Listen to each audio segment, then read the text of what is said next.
Katika hizi duka ambazo ziko soko hii iko nyuma itakuwa na 140, lakini wanaweza kuzidi kulingana na demand.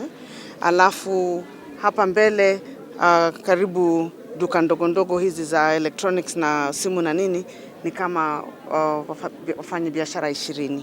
Alafu pia hapa kwa sababu kutakuwa aggregation centers na open air, kuna siku kutakuwa serious, kutakuwa na siku nyingine wanauza nguo. Kwa hivyo pia watu wengine watakuwa kama 50, 100 wanafanyia pia hapa kwa open kulingana na market days. Kama vile Kagio, kwa sababu unajua sasa kwa sababu ya COVID iko ile social distance. Huwezi weka watu sana kama wamefinyana. Kwa hivyo tuseme in total wauzaji kama 300 hivi. Na kumalizika? Kumalizika imebaki kidogo tu, wiki 3 hivi. Tumalize, lakini health center itachukua muda kidogo kama miezi 6. Alafu shule kazi inaendelea tu continuously.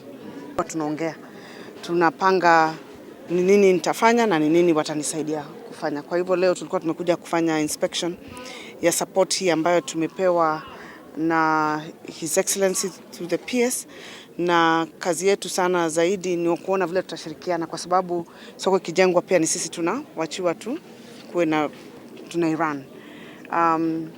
Pia upande wa health center tuliomba Mheshimiwa Rais na akatusaidia tutengeneze maternity na turekebishe ifanye renovations upande wa juu kama umeona hapo Ngaru Health Center.